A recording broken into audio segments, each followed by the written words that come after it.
Assalamualaikum warahmatullahi wabarakatuh. Alhamdulillahirabbil alamin. Allahumma shalli ala sayyidina Muhammad wa ala ali sayyidina Muhammad. Sore ini saya bagikan lagi ilmu hakikat, yaitu ilmu kebenaran hakiki yang datangnya dari Al-Haq, yaitu Allah Subhanahu wa taala. Ilmu hakikat disampaikan kepada para wali Allah. Salah satunya adalah yang bernama Syekh Muhammad bin Abdul Jabbar An-Nafri yang memiliki kitab Al-Mawaqif wal Mukhatabat. Di dalam kitab itulah yang sekarang ini akan saya bacakan salah satu di antara kalam hakikat yang Allah berikan kepada wali tersebut. Ilmu hakikat adalah perolehan dari pencapaian berspiritual, yang mana ilmu hakikat itu adalah diberikan oleh Allah karena sudah melalui semua tahapan, yaitu bersyariat, memahami peraturan hukum-hukum Allah yang bersumber dari Al-Quran dan As-Sunnah tentang bab yang halal dan yang haram, kemudian melanjutkan dengan bertarekat, yaitu melaksanakan, mengamalkan ilmu syariat di dalam menjalani kehidupan, kemudian berhakikat amalan tersebut ditujukan hanya kepada Allah semata-mata, sebagaimana firman Allah di dalam surat Az-Zariyat ayat 56 bahwa jin dan manusia diciptakan oleh Allah untuk beribadah kepadanya. Berhakikat itu maknanya tidak mempersekutukan Allah dengan apapun, dengan siapapun. Oleh karena itu, setelah mencapai semua tahapan itu, mereka yang sudah sampai di titik paling puncak, maka merekalah yang berada di alam lahut yang memiliki sir, yang dititipi ilmu rahasia ketuhanan. Semua tahapan tersebut Allah sampaikan kepada Sultanul Aulia Syekh Abdul Qadir Al-Jilani dalam kitab Risalah Al-Gautsiyah. Allah berkalam hakikat yang bunyinya, setiap tahapan antara alam nasud dan alam malakut adalah syariat. Setiap tahapan antara alam malakut dan alam jabarut adalah tarekat, dan setiap tahapan antara alam jabarut dan alam lahut adalah hakikat. Itulah semua tahapan yang sudah dilalui para wali Allah yang menduduki makom musyahadah atau penglihatan yang agung, penglihatan bersama af'al Allah yang maha agung, penglihatan bersama kekuasaan Allah yang maha agung, yang mana perbuatan tersebut disebut tajalli, penampakan perbuatan Allah. Disebutkan di dalam hadis riwayat Al-Bukhari tentang wali Allah yang dicintai oleh Allah karena sudah melakukan ibadah yang diwajibkan dan menambahkan yang sunnah sehingga Allah mencintainya. Kemudian terjadilah tajalli. Allah menampakkan perbuatan kepada mereka, yang mana hal itu disebutkan di dalam hadis riwayat Al-Bukhari nomor 6502. Allah berfirman, apabila aku telah mencintainya, aku menjadi pendengarannya yang ia gunakan untuk mendengar, penglihatannya yang ia gunakan untuk melihat, tangannya yang ia gunakan untuk berbuat, dan kakinya yang ia gunakan untuk berjalan. Jika dia meminta kepadaku, pasti aku beri. Jika dia meminta perlindungan kepadaku, pasti aku lindungi. Itulah tentang tajalli. Allah menampakkan perbuatan kepada para wali Allah. Mereka, para wali Allah, berbuat dengan kekuasaan Allah, yang mana perbuatan itu mengandung ilmu-ilmu Allah, mengandung keberkahan dari Allah. Seperti itulah makom musyahadah, makom yang memiliki samudera penyaksian dengan mata hati. Di makom itu Allah memberikan kalam-kalam hakikat yang memiliki makna tersirat, seperti salah satu di antaranya yang saya baca ini.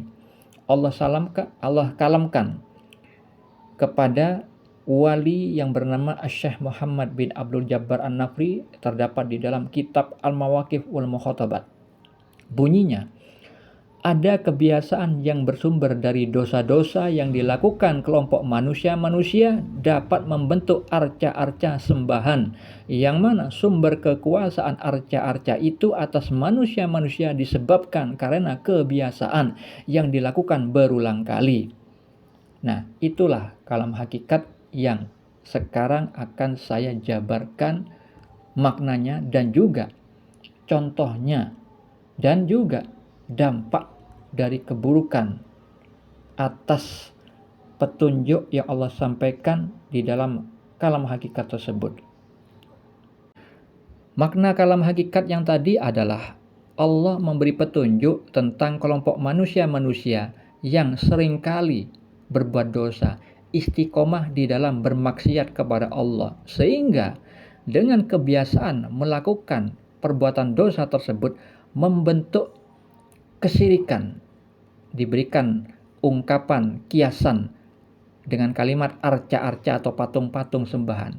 Itu maknanya orang yang berbuat dosa, yang dengan dosa itu menorehkan titik hitam menutupi hati, akhirnya dia berbuat syirik atau mempersekutukan Allah secara tersembunyi di dalam hatinya. Kalam hakikat tersebut berkaitan dengan sabda Nabi Muhammad SAW, beberapa di antaranya. Beliau bersabda di dalam hadis riwayat Al-Bukhari dan Muslim, ingatlah bahwa di dalam jasad itu ada segumpal daging. Jika ia baik, maka baik pula seluruh jasad. Jika ia rusak, maka rusak pula seluruh jasad. Ketahuilah bahwa ia adalah hati. Di dalam hadis riwayat At-Tirmizi, beliau bersabda, seorang hamba apabila melakukan suatu kesalahan, maka dititikkan dalam hatinya sebuah titik hitam. Apabila ia meninggalkannya dan meminta ampun serta bertaubat, hatinya dibersihkan. Apabila ia kembali berbuat maksiat, maka ditambahkan titik hitam tersebut hingga menutupi hatinya. Itulah yang diistilahkan ar-ron, yang Allah sebutkan dalam firman-Nya, yang artinya sekali-kali tidak demikian. Sebenarnya apa yang selalu mereka usahakan itu menutupi hati mereka. Nah, makna dari dua hadis tersebut adalah orang yang berbuat maksiat, yang dengan maksiat itu akhirnya membuat titik hitam menutupi hati mereka. Kemudian jika mereka meminta ampun, bertobat, akhirnya Allah bersihkan titik hitam itu dari hatinya sehingga bersih kembali. Tetapi jika mereka berbuat maksiat kembali, akan ditambahkan titik hitam tersebut karena dosa-dosanya sampai menutupi hatinya. Nah, kalau sudah hati itu tertutup dengan titik hitam yang semakin menebal, kemudian terjadilah apa yang Allah firmankan, bahwa apapun yang selalu mereka usahakan itu menutupi hati mereka. Karena apa? Seluruh amal lahiriah yang dilakukan oleh hati yang rusak, maka perbuatan amal lahiriah itu selalu mengandung dosa tapi tidak disadari. Yang dengan perbuatan dosa yang tidak disadarinya itu akhirnya semakin tebal titik hitam itu menutupi hatinya. Kemudian terjadilah seperti apa yang dilakukan Samiri yang Allah firmankan di dalam surat Toha ayat 85 sampai 98, yaitu Samiri berkhianat kepada Nabi Musa alaihissalam. Samiri melakukan perbuatan syirik, mempersekutukan Allah dengan patung sesembahan, patung anak sapi. Nah, itulah dampak dari perbuatan dosa. Kalau misalkan ada seorang hamba Allah akhir zaman ini sering berbuat dosa dengan lisan maupun tulisan, ya, misalkan di medsos sering berkomentar tentang ilmu agama atau tentang sesuatu yang lain, ya, sering menyebarkan keburukan-keburukan, mempelopori perbuatan maksiat, yang dengan itu mereka istiqomah, akhirnya mereka menghasilkan titik hitam menutupi hati mereka, istiqomah dalam perbuatan maksiat, kemudian terjadilah patung-patung sesembahan di dalam kolbunya, yaitu berbuat syirik secara khafi, syirik secara tersembunyi. Maka ingatlah apa yang Allah firmankan di dalam surat Al-Isra ayat 72. Allah Ta'ala berfirman, dan barang siapa buta hatinya di dunia ini, maka di akhirat dia akan buta dan tersesat jauh dari jalan yang benar. Jadi orang yang buta hatinya sering bermaksiat, titik hitam menutupi hatinya sampai dia wafat, maka di akhirat dia pasti masuk neraka. Karena di akhirat nanti tidak ada lagi peluang beramal soleh, yang mana amal soleh itu sebenarnya bisa membersihkan hatinya. Tapi karena dia sudah mati, di akhirat tidak ada lagi peluang untuk membersihkan hatinya. Semoga ini menjadi pembelajaran buat kita agar jangan istiqomah dalam perbuatan dosa yang akhirnya nanti membutakan mata hati kita. Semoga bermanfaat. Assalamualaikum.